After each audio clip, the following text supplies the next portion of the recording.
Nobody cares about your business more than you. How are franchise owners finding the leads? The home services industry annually is about a $400 billion industry. Are you able to speak about what's in your item 19? Hey everyone, Jennifer and Matt. Matt's missing at the moment, but back for another Zoom interview. Today we have Will with Kitchen Solvers. And listen, if you are an empire builder, you're looking to build a legacy for your family, this is something you want to listen to. So Will, thank you for joining us. Why don't you introduce yourself and tell us a little bit about Kitchen Solvers? Yeah. Thanks, Jennifer. And Matt, I can just envision you off to Jen's right there. But yes, as Jen said, I am Will Calkins. I'm our franchise sales manager and franchise development manager here at Kitchen Solvers. And we are a kitchen and bath remodeling brand. And our goal for every one of our clients is to experience the perfect remodeling experience, which is not always the case. And we've learned that through trial and error. That's what our clients are looking for is really an experience they get a wow factor from. Yeah, for sure. And do owners that are looking into this brand, do they need to know how to do the actual build out and the renovation part of it? Or is that something that they hire? No, that's a great question. Actually, when we're looking for an ideal owner, we actually gravitate more to ones that don't have industry experience. And the reason why that is because of our strong training program that we have. We're looking more for a customer facing type owner, somebody that understands how important it is that the investment that these clients are bringing to them is worth their money. So does it help to have a little bit of experience? We've found through the years that the do-it-yourself or the DIY, if you will, somebody that likes to tinker is a really good candidate, having some skill, but really understanding what your weaknesses are and then building your team around that. Okay. And speaking of team, are these W-2 employees? Are they subcontractors? How the model works is initially most of our folks are hiring subcontractors because they don't have the necessary skill set to do the installation. But from an employee perspective, your first hire will most likely be a installer. Obviously, that's your lifeline, right? We like to say that nobody cares about your business more than you as the owner. So you're the salesperson typically in the initial first couple years, and then you start building your team around that. Because ultimately, when we talked about our slogan in the beginning of this, right, wanting to build a legacy, you got to have a project manager. So the owner does initially have investment, get their hands dirty, if you will, and then they build towards that project management type ownership. Gotcha. Okay. And what about the design side of things? So when we're talking to our candidates about kitchen solvers, a lot of them say, I have the faintest idea how to design not just a kitchen, which we can get into. It's anything in the home, a mudroom, a desk, a closet, whatever the case may be, but how do they design it? Yeah. So Kitchen Solvers is very innovative. And we realized we were using a third-party designer that we could send our owners to if they didn't have that skill set. But we felt that we needed to do more here at the home office for them and offer them more resources. So 3 years ago, we partnered with a software program or a company to help us design a design tool that every one of our franchisees could use. So very simple. There are all these tools out there, but this is specific just to Kitchen Solvers. It has all of our vendors loaded into it. You use a Apple device, iPhone, iPad. You scan the space, upload it to a portal. It goes to actual designers in the background, and they design your space for you based off of what your wants and needs are. You get a 3D rendering back, the floor plan, all of that, and that's what's at your fingertips when you become part of the Kitchen Solvers family. I did not know that. That is fantastic. I want one. One of these design tools. That's very cool. So on that note, does the owner need to expect a large warehouse full of inventory and showroom type of products? What are those requirements? Yeah, sure. So part of our model is, as you can find in our FTD, is, and some of the awards that we've won over the years, is a low cost entry level franchise. We really pride ourselves on that because we know it's such a big investment. and it is very scalable. So one of the things that we don't require is a showroom, and we don't require you to buy inventory. We don't hope that we don't require you to buy $100,000 worth of cabinet supplies and hope you sell it. So we are a cash business, as we like to say. So you sell a job, you order product. So there is no inventory required upfront. Love that. So that keeps the investment cost way down. And on the investment, what is it? Tell us about that. Yeah, so the investment range is $101,000 to $138,000. As you know, you'll learn more. It's more itemized when you go through the FDD process, but that range does include what a territory costs and then what the initial supplies package would be. Those are really the two fixed costs. So a territory, 85,000 single occupied homes is $60,000. And then our supplies package, which is a requirement, is about $6,000. So upfront cost at signing would be, for round numbers, about 70,000, and then the additional like technology fees, marketing spend, showroom potentially, some overhead type costs make up that 101 to 138,000 investment range. Okay, and what's the average ticket? What's the average size project? Yeah, so the average for our FDD in 2024 is about $27,000 per ticket. So yeah, we know we're an essential business, right? I mean, the home services brands in general, that industry annually is about a $400 billion industry. The bath and kitchen side of that is about $200 billion. So the sky's the limit when you become part of our family. So as you continue to get the jobs, then you scale appropriately. And yeah, we said in the beginning, this is an endless opportunity. The homes, people are staying in their homes longer. They're wanting to redo them and renovate them. Almost a $30,000 average ticket. That's crazy. I did not know that. And yep. So how are franchise owners finding the leads, the clients, the customers? Yeah, that's always a great question and can be a difficult task. But here at the home office, we have a specialized marketing person that help spend your money wisely. So we meet with you on a monthly basis. We look at the data that are coming in, where the leads are coming from, and then really try to narrow down what is working today. You know, we know that marketing has evolved over the years, and we're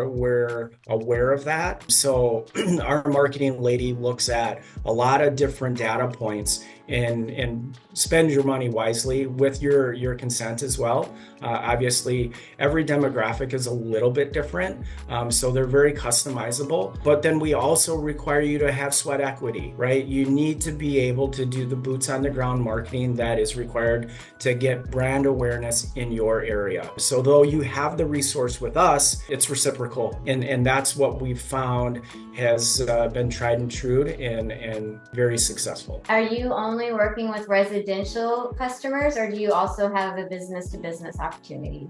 There definitely is a business-to-business opportunity, but majority of it is residential. We have a handful of owners that partner with like real estate agents, project management companies, and builders. Though it's a little, builders, though it's a little bit more work to get integrated in that type of stuff, the return on your investment is much greater. I imagine so. So are you able to speak about what kind of returns? What's in your item 19? Yeah, so the average annual gross revenue is just shy of $1 million, and our annual sales, the gross profit on that is about $350,000. You know, everybody has some different overhead and different expenses. So, you know, that's definitely an average. On the high side of that in 24, we had a little over 3.1 million, grossing about 1.2 million. That's some serious, those are some good. Cool. So are you targeting any specific areas in general, or tell me about that? If you're interested in learning more about Kitchen Solvers, and I get the pleasure to do a webinar for you, you'll see that we're very Midwest and Eastern populated right now. So our mission in the next 2 to 3 years is to go west, California, Washington, out that way. We don't have anybody there right now, so the sky's the limit. So when you have candidates that are in that area, I hope you think of Kitchen Solvers, because they have the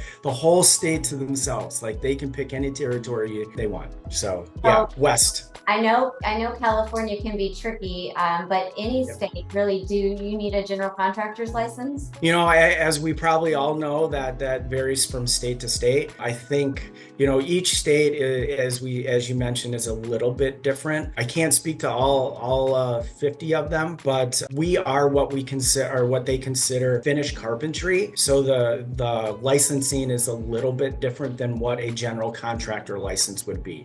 Typically we're not moving walls and tearing down walls and stuff like that.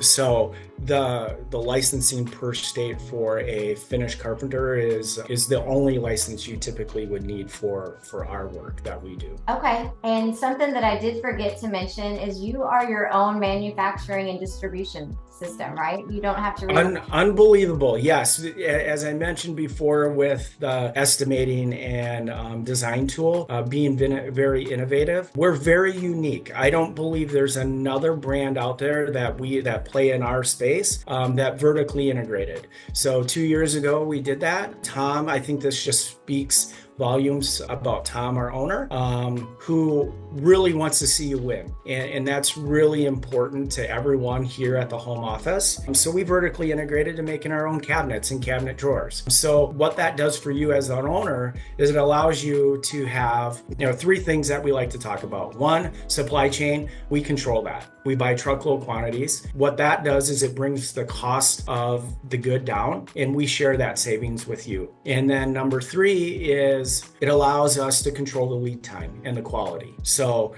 as we know, we forget, we're humans, we forget things. So when the plans come in and you order a job and you get them delivered and you go, oh shoot, I forgot whatever. You can call us up and say, I forgot it. Can we get it out this week? And because we manufacture it, we can do that most of the time. That is great. That's great. Well, so if you have interest in learning more or connecting directly or finding out if your territory is available, click the link below and we'll get with Tom. Tom is founder. We'll get with Will.